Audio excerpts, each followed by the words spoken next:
O jornalista Alexandre Garcia nos brindou com um brilhante artigo publicado no jornal Gazeta do Povo. Conforme lembra Garcia, o Brasil e os Estados Unidos são aliados tradicionais, tendo inclusive fechado parcerias durante as duas guerras mundiais. Devido a esse fato, a primeira viagem internacional de Bolsonaro ser com destino ao território do Tio Sam é uma mensagem e tanto. O fato é que o Brasil tem muito a ganhar estando perto dos Estados Unidos, e por mais que muitas fontes tomadas pela esquerda continuem gritando que isso atenta contra a nossa soberania, não devemos nos deixar enganar pelo discurso ideológico de canais que não suportam a aproximação de dois gigantes americanos. Acontece que, mais do que nunca, o Brasil tem chances reais de realizar acordos com os americanos. Não à toa, o presidente Bolsonaro receberá, pelo Brasil, o status de aliado preferencial dos Estados Unidos. Além disso, a atenção dos maiores investidores do planeta agora se fixam em nós. Como nação, temos muito a oferecer, sendo um mercado com muita capacidade de expansão.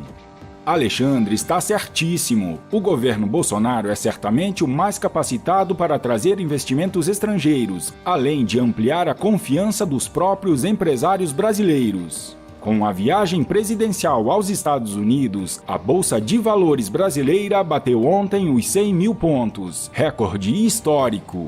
Além da viagem de Bolsonaro, que isentará de visto americanos que queiram vir para o Brasil, também pesou o leilão de aeroportos anunciado na sexta e a previdência dos militares, que será anunciada na quarta-feira. É o Brasil voando de novo. O recorde histórico dos 100 mil pontos na Bolsa Brasileira é um marco, se formos comparar com o período caótico que culminou na saída de Dilma Rousseff. As ações das companhias brasileiras mais que duplicaram no período, pois a Bolsa batia 43 mil pontos em geral. Só isso diz muito sobre o Brasil de hoje, mais do que isso, sobre o Brasil de amanhã. Mas internamente ainda temos entulho aos montes para remover. O momento é grave e é preciso que todos os brasileiros saibam o que está acontecendo. No próximo dia 10, os ministros do Supremo se preparam para julgar se derrubam as prisões em segunda instância, o que pode acabar de enterrar a Lava Jato e libertar da cadeia os mais variados tipos de criminosos, em especial os bandidos de colarinho branco presos por crimes de corrupção, lavagem de dinheiro, organização criminosa e por aí vai. Isso inclui Lula e dezenas de outros condenados presos pela Lava Jato. As mais caras bancas de advogados do país que defendem a alta cúpula de presidiários, certamente recebendo fortunas por seus trabalhos em dinheiro sujo roubado dos cofres públicos, aguardam ansiosos com milhares de habeas corpus nas mãos, pedindo a soltura para pôr em liberdade os lesa-pátria que assaltaram e humilharam o Brasil. Milhares de pessoas se reuniram no domingo por todo o Brasil, em especial no entorno do Supremo Tribunal Federal. De maneira espontânea e pacífica, demonstraram a insatisfação popular com as decisões da Corte. Um aviso ficou no ar. Papel higiênico foi atirado contra o prédio onde trabalham os senhores supremos. No mesmo dia, o portal O Globo revelou que um ministro do próprio STF, defensor da Lava Jato, contra, portanto, a maioria dos ministros, disse o seguinte sobre a decisão de quinta-feira que causou a revolta dos procuradores da Lava Jato e dos brasileiros. Se depois disso a gente ainda derrubar a prisão em segunda instância, vão depredar o prédio do Supremo, e eu sou capaz de sair para jogar pedra também. Outra manifestação curta e certeira na esteira do ministro vem do jornalista Alexandre Garcia, que fez o seguinte alerta no Twitter: como não estamos na França de 1789, as manifestações de hoje são um bom motivo para os juízes do Supremo refletirem. Por que as pessoas saem de casa num domingo para protestar contra supremos juízes de um órgão público a serviço do povo e da justiça?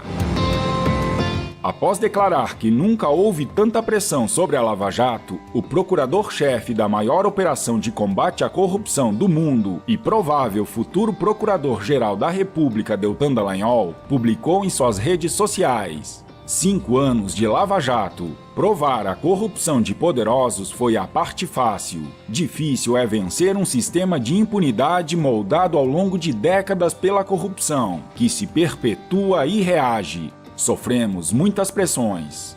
E também fez questão de mandar um recado direto à Suprema Corte. Acharam que a pressão nos dispersaria. Contudo, o aperto do laço nos uniu. Equipe, colegas e brasileiros que estão fartos de corrupção e de impunidade. Seguiremos fazendo o nosso melhor. O general da reserva Paulo Chagas, conhecido defensor da Lava Jato e crítico das decisões dos ministros do Supremo, fez uma postagem nas redes sociais e expôs sua opinião com relação ao STF. Ainda há juízes no Brasil e a justiça brasileira não é o STF. Eles são maiores do que os Supremos Ministros e a Lava Jato não é tão débil que possa ser morta pelo STF. Moro, Dallagnol e a bancada da lei e da ordem no Congresso, em nome do povo, vencerão a corrupção e a impunidade. E continuou em seu Instagram. O entulho agora é outro. Caros amigos, desde o fim do regime militar e até algum tempo atrás, qualquer manifestação em defesa da disciplina, da ordem e do comprometimento com a pátria era motivo para chamar o manifestante de entulho autoritário ou de viúva do regime. O tempo se encarregou de mostrar aos brasileiros da forma mais dolorida com quem estava a razão e fez-lhes ver que, nos 3 poderes da República, havia carência de honestidade e excesso de mentiras e de corrupção. Para dar ao Brasil o rumo certo, o povo foi às ruas protestar, organizou-se em movimentos, pressionou e conseguiu retirar uma arrogante desqualificada do poder, elegeu um governo liberal, contrário aos anteriores, e renovou o Congresso em um percentual nunca visto.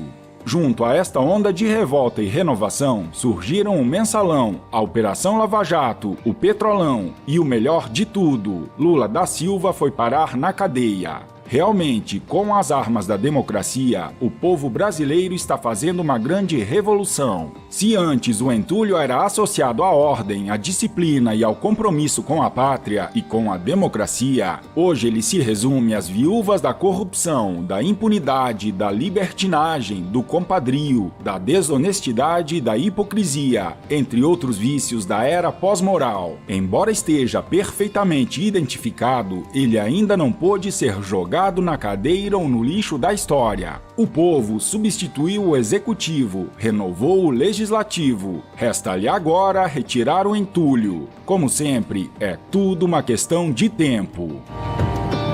O fato é que somos culpados por tudo isso que está acontecendo hoje, e mais culpados ainda pelo que vai acontecer se ficarmos parados. Pois temos que admitir, fomos covardes por 16 anos. Passamos e nossas famílias pelo governo da esquerda durante 16 anos de nossas vidas. 16 anos não é pouco, para muitos é uma vida inteira ou a metade dela. O governo passou em brancas nuvens, sem oposição. Fez o que quis, deitou e rolou com o dinheiro público e com a nossa anuência covarde. Acreditávamos e esperávamos, burramente, que o PSDB ou outros partidos lhe fizessem oposição. Isso nunca aconteceu, naturalmente, porque são cúmplices de tudo. Assistimos ao processo do Mensalão estarrecidos, mas de camarote, esperando que a justiça fizesse justiça. Ficamos pasmos ao ver os criminosos, guerreiros do povo brasileiro, com o punho ao alto, desafiando a justiça e os brasileiros que prestam. Mas foi uma indignação silenciosa. Vimos o inchaço dos ministérios e órgãos públicos com pessoas incompetentes e corrompidas. Sofremos com eles, mas ficamos calados. Vimos nossas escolas e hospitais se deteriorarem e nosso povo sofrido ser torturado. Nos indignamos, mas nada fizemos. Vimos a compra e venda abomináveis e inconstitucionais de apoio de parlamentares a medidas funestas, mas não reagimos. Vimos os filhos do Lula enriquecerem absurdamente e instantaneamente, mas nos calamos diante da explicação mais absurda ainda, risível e cúmplice do pai. Vimos a inércia do governo petista, que se furtou a peitar as reformas estruturais tão necessárias ao país, agrária, política, do trabalho, da previdência, porque seriam impopulares e poderiam entravar seu projeto de poder, mas ficamos só observando. Vimos o Lula receber títulos de doutor honoris causa pelo mundo afora, sem nada entender, porque esse senhor se arvorava de ser analfabeto e lançou um tal programa Fome Zero, que foi só engodo.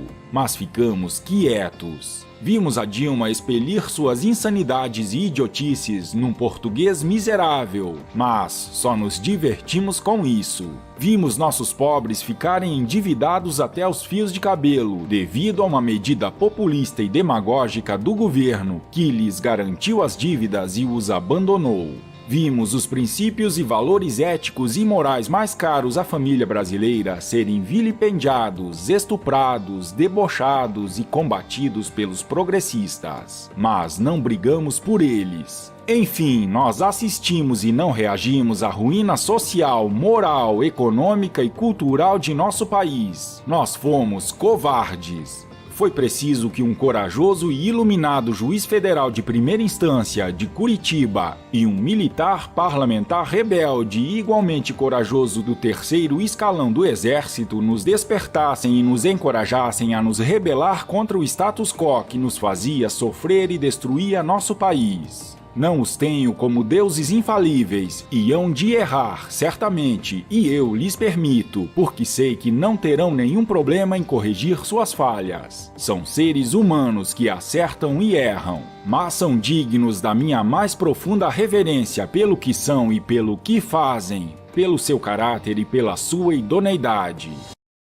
Se você procurava uma grande oportunidade para estudar na melhor universidade privada da região norte, ela acabou de chegar.